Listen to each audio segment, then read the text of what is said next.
Ronin-S. That is the name of DJI's new product. It is not as usually a drone, but a single handheld camera stabilizer. Vielleicht könntet ihr hier gleich einfach eine Runde drehen und ich gehe mal kurz hier dahinter und werde dann probieren, hier mitzugehen. Ich weiß noch nicht, ob es funktioniert. An angled roll motor that does not block the camera's monitor is only one of its major highlights. Manual focus control through the installed focus wheel, a payload of up to 3.6 kilograms, advanced automated modes, a superior stabilization that functions not only while walking but while running or even in the turbulent high wind speeds of a driving car, and finally a competitive price of less than $700 are supposed to make this gimbal the #1 on the market. But is the DJI Ronin-S really as good as advertised? My name is Tom David Frey, I am the host at Tom's Tech Time, and I will be walking you through an in-depth and honest review of the DJI Ronin-S. Now don't forget to leave a thumbs up and don't forget to subscribe to never ever miss any of my upcoming episodes again.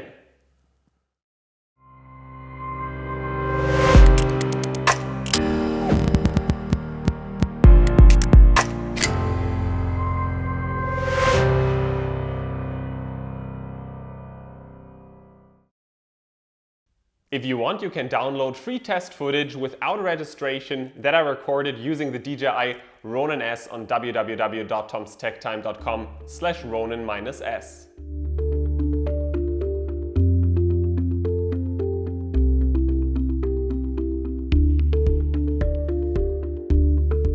The DJI Ronin-S measures approximately 20.2 by 18.5 by 48.6 centimeters and it weighs 1.8 kilograms. Its build quality can be described with a single word: wow. From the gummed handle until the sturdy gimbal itself, you can feel that the Ronin-S is made to last. It is operational at temperatures between -20 up to +45 degrees centigrade. The Ronin-S consists of two parts: the grip that hides the battery and the gimbal that can be attached and securely locked in place in seconds only.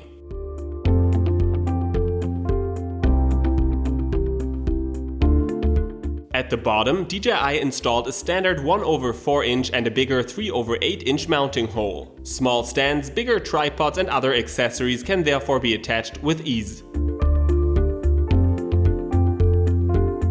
Balancing needs to be done prior to using the Ronin, but with a bit of experience, it is not going to take longer than maybe 40 seconds. When finally using the gimbal, we can spot a major highlight: our camera's display. Or let me rather say, the Ronin's angled roll motor that does not block it anymore. The new design raises not only the comfort while filming, but it allows a more precise usage. The angled roll motor is not the only advantage of the all-new Ronin-S. DJI really did a great job integrating their product into a flawless and efficient on-set workflow. They did not install some weird attachment screw or mechanism, but they took a standard 501 PL mounting plate that fits most Manfrotto tripod heads. Swapping the camera from the Ronin-S to a tripod or vice versa works within seconds. The Ronin-S can handle cameras with a payload of up to 3.6 kilograms, which allows users to attach almost any DSLR-sized and even some bigger cameras to it. A mid-sized Micro Four Thirds camera as the Panasonic GH5S does not bother the gimbal, nor does a bigger full-frame DSLR as the Canon 5D Mark IV. And tiny cameras as the Sony a6500 are not a problem at all too. The list of compatible cameras is long. The test that you are about to watch is going to be really interesting, and it is going to tell us a lot about the build quality of the DJI Ronin-S. I attached it to my car, to the window. Unfortunately, the Ronin-S's biggest disadvantage is its weight. I had to lay it onto the window itself here, which is going to make the results a bit shaky. So don't look at the stabilization, because we want to check out something else. We want to check out if the Ronin-S's motors can withstand wind speeds. So I'm going to speed up the car, and we just want to check out if the gimbal is going to give up or if it's going to be really working hard, because I know from experience that most gimbals just start to freely spin around their own axis when you're maybe driving 40, 50, 60 kilometers per hour. And I just want to check out, maybe I can hit the 70 or 80 kilometers per hour with the Ronin-S working, not spinning or not showing any malfunctions. Let's take this to the test. And again, it's not about the stabilization.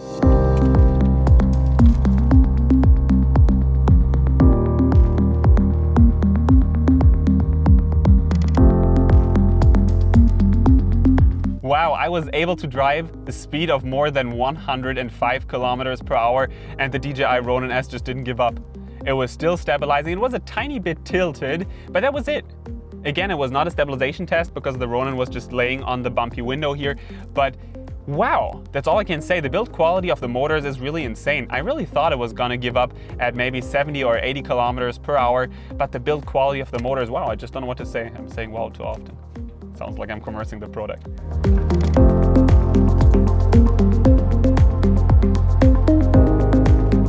This test shot was recorded using an 85mm lens, and the stabilization is far better than expected and actually better than necessary. But the more precise the gimbal works, the better. What I really miss about the DJI Ronin-S is some kind of a travelogue, because as soon as I take the Ronin when it's turned off, you can hear it. It doesn't sound very nice. It doesn't sound well. Everything is just... ouch, that was even the camera. That should not happen. That is exactly the reason why I would love to have some kind of a travelogue, just some screw to tighten, and then everything stays locked and in place. There is a strap that you can attach to the Ronin for a more secure transportation, but that doesn't really help me because I usually, you know, I'm just a vlogger. I walk around with a Ronin, or I just attach it to my backpack, and I all the time hear the motors bumping into each other, and I'm not quite sure how good that is for the long term. On location, operators don't have to worry about battery life anymore. The Ronin-S has a total capacity of 2,400 mAh only. That does not sound like a lot, but it is enough to operate a full day. Through the installed USB-C connector, the battery can be charged within approximately 2 hours and 15 minutes when using the included 24 watts fast charger. Standard USB chargers, as known from the iPhone for example, will need a lot longer to fully charge the Ronin's battery.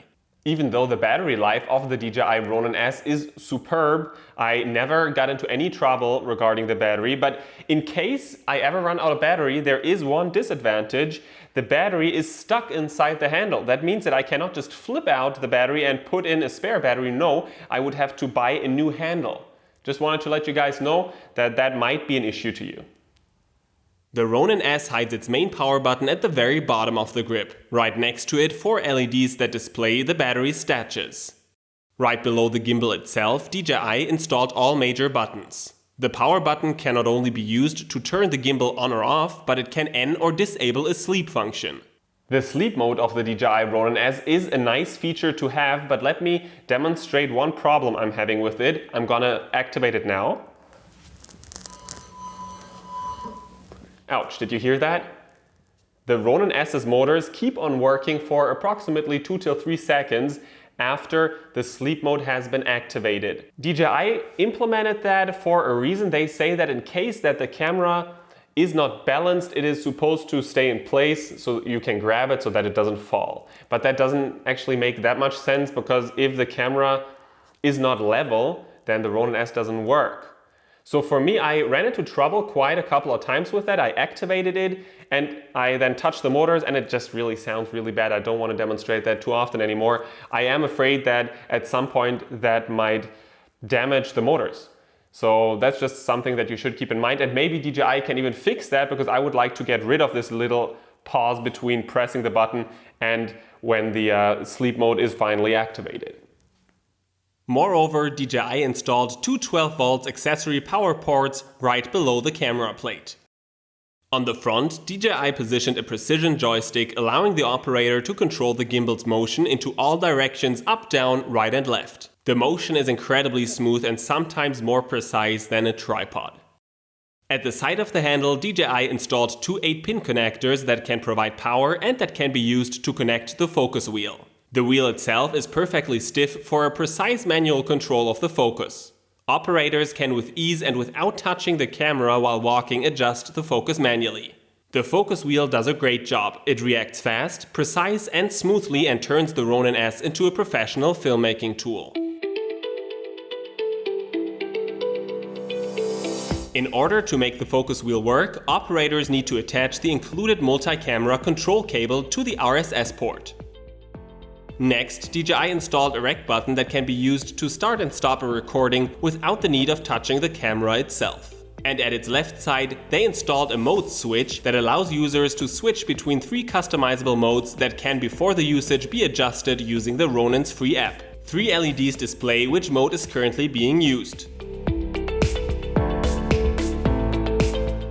At the other side of the gimbal, operators will find the trigger. It has 3 functions. Tapping and holding it down locks the gimbal in place. You can create camera crane-alike motion. The camera always faces the target no matter how you move.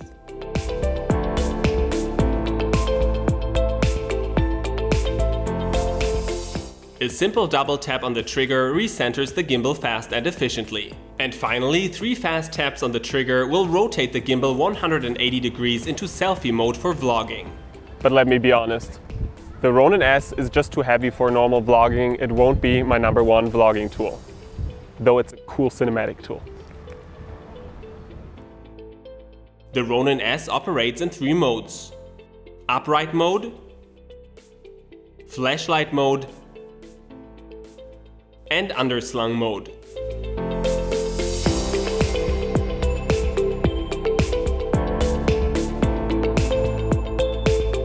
A special feature of the Ronin-S is its endless 360 degrees rotation that, combined with the right scenery, lets you create insane shots. Point the Ronin out straight into flashlight position and move the control stick either left or right. The gimbal immediately starts to rotate endlessly.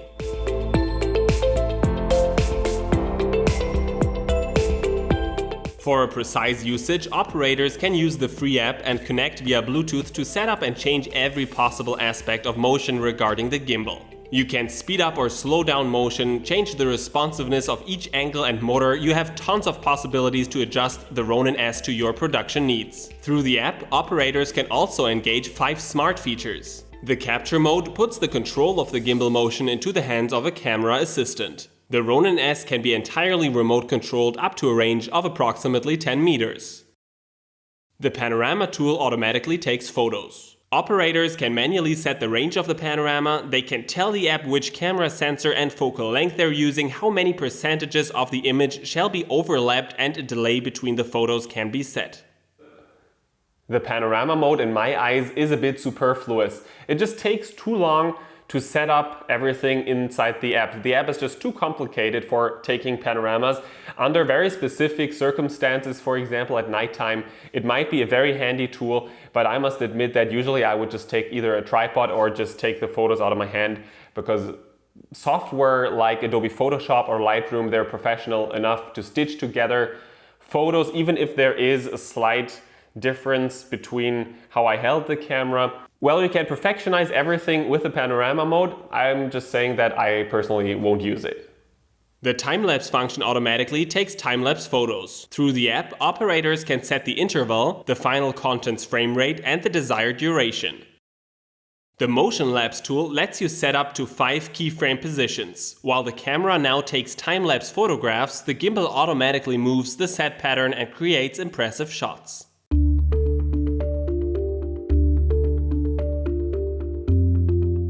There is one final mode. It is named track mode. It basically is the very same as motion lapse, only for videography.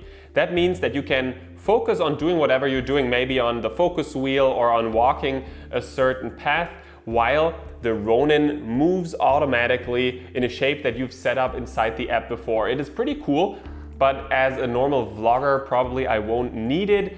Maybe bigger productions can really see a value in that function. It's cool to have it, but I personally won't need it. The Ronin-S's build quality is amazing. The motors are super strong, the stabilization is really good. We have tons of features and functions, while the main disadvantage of the DJI Ronin-S is its heavy weight. It's just too heavy for, I don't know, normal vlogging situations.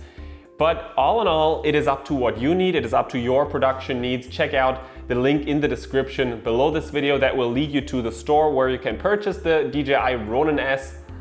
That was it. Over and out. Leave a thumbs up. Don't forget to subscribe to never ever miss any of my upcoming episodes again. Stay tuned.